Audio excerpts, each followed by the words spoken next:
while to my left the shallow bay lay calm under the sun.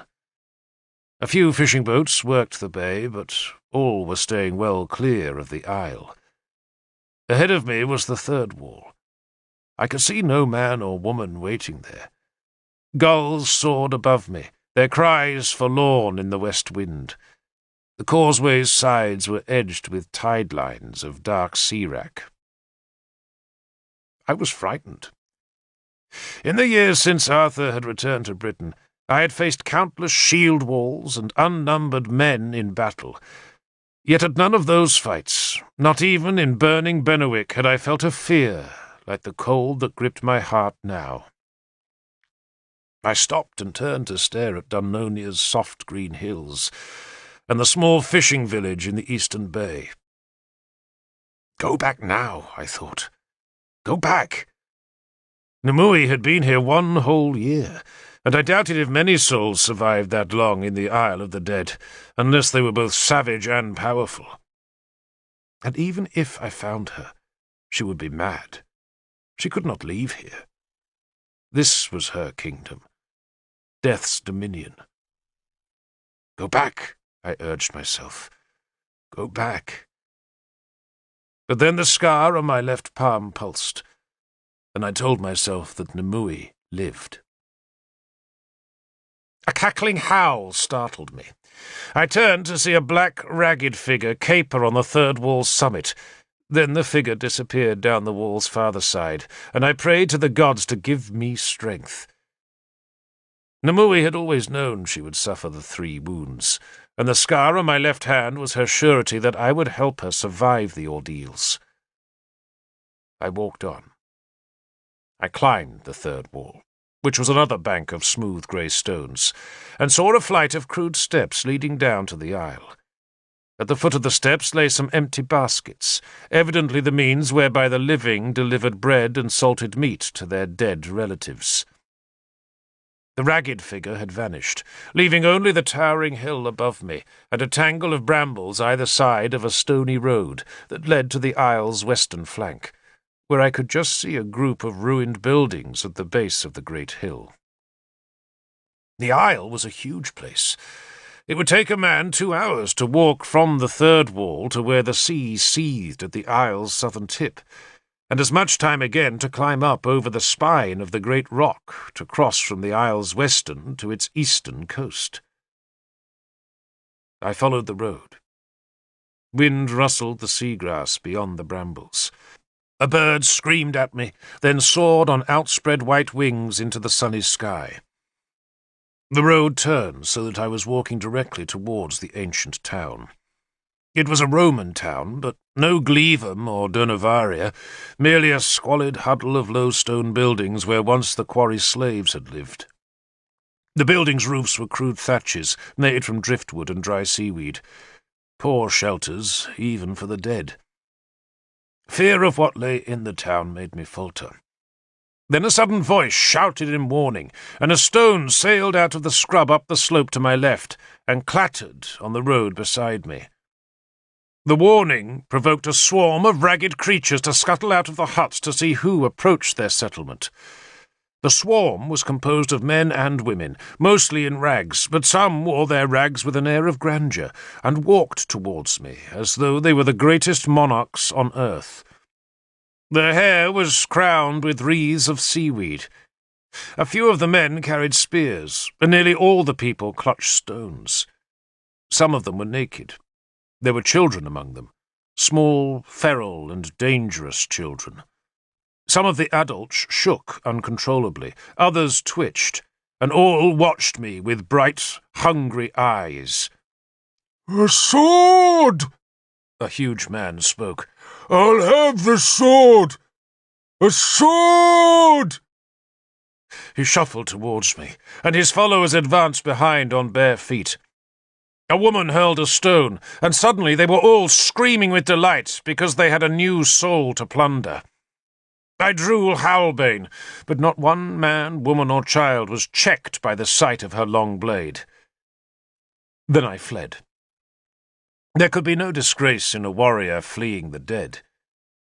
I ran back up the road, and a clatter of stones landed at my heels. Then a dog leapt to bite at my green cloak. I beat the brute off with the sword, then reached the road's turning, where I plunged to my right, pushing through the brambles and scrub to reach the hillside. A thing reared in front of me, a naked thing with a man's face and a brute's body of hair and dirt.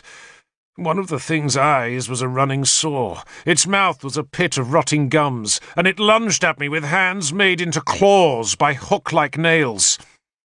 Halbane sliced bright. I was screaming with terror, certain that I faced one of the Isle's demons. But my instincts were still as sharp as my blade that cut through the brute's hairy arm and slashed into his skull. I leapt over him and climbed the hill, aware that a horde of famished souls was clambering behind me.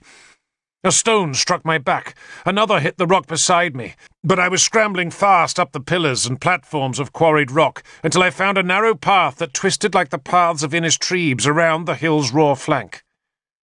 I turned on the path to face my pursuers. They checked, frightened at last by the sword waiting for them on the narrow path, where only one of them could approach me at a time. The big man leered. "Nice man," he called in a wheedling voice. "Come down, nice man." He held up a gull's egg to tempt me. "Come and eat." An old woman lifted her skirts and thrust her loins at me. "Come to me, my lover. Come to me, my darling. I knew you'd come." She began to piss. A child laughed and flung a stone. I left them. Some followed me along the path, but after a while they became bored and went back to their ghostly settlement. The narrow path led between the sky and the sea. Every now and then it would be interrupted by an ancient quarry, where the marks of Roman tools scarred bulks of stone. But beyond each quarry, the path would wind on again through patches of thyme and spinneys of thorn. I saw no one, until suddenly a voice hailed me from one of the small quarries. "You don't look mad," the voice said dubiously. I turned, sword raised, to see a courtly man in a dark cloak gazing gravely from the mouth of a cave. He raised a hand. "Please, no weapons. My name is Maldin, and I greet you, stranger, if you come in peace, and if not, then I beg you to pass us by." I wiped the blood from Halbane and thrust her back into the scabbard. "I come in peace," I said. "You are newly come to the Isle?" he asked as he approached me gingerly. He had a pleasant face, deeply lined and sad, with a manner that reminded me of Bishop Bedwin. "I arrived this hour," I answered. "And you were doubtless pursued by the rabble at the gate. Oh, I apologize for them, though the gods know I have no responsibility for those ghouls. They take the bread each week and make the rest of us pay for it. Fascinating, is it not, how even in a place of lost souls we form our hierarchies? There are rulers here. There are the strong and the weak. Some men dream of making paradises on this earth, and the first requirement of such paradises, or so I understand, is that we must be unshackled by laws. But I do suspect, my friend, that any place unshackled by laws will more resemble this isle than any paradise. I do not have the pleasure of your name." "Derval." "Derval." He frowned in thought. "A servant of the Druids?" "I was. Now I'm a warrior." "No, you are not," he corrected me. "You are dead. You have come to the Isle of the Dead. Please, come and sit. It's not much, but it is my home." He gestured into the cave, where two semi-dressed blocks of stone served as a chair and table. An old piece of cloth, perhaps dragged from the sea, half hid his sleeping quarter, where I could see a bed made from dried grass. He insisted I use the small stone block as my chair. "I can offer you rainwater to drink," he said, "and some 5-day-old bread to eat." I put an oat cake on the table. Maldin was plainly hungry, but he resisted the impulse to snatch the biscuit. Instead, he drew a small knife with a blade that had been sharpened so often that it had a wavy edge, and used it to divide the oatcake into halves. "At risk of sounding ungrateful," he said, "oats were never my favourite food. I prefer meat.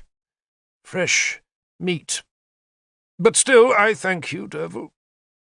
He had been kneeling opposite me, but once the oatcake was eaten and the crumbs had been delicately dabbed from his lips, he stood and leaned against the cave's wall. "My mother made oatcakes," he told me, "but hers were tougher. I suspect the oats were not husked properly. Well, that one was delicious, and I shall now revise my opinion of oats. Thank you again." He bowed. "You don't seem mad," I said. He smiled. He was middle-aged, with a distinguished face, clever eyes, and a white beard that he tried to keep trimmed.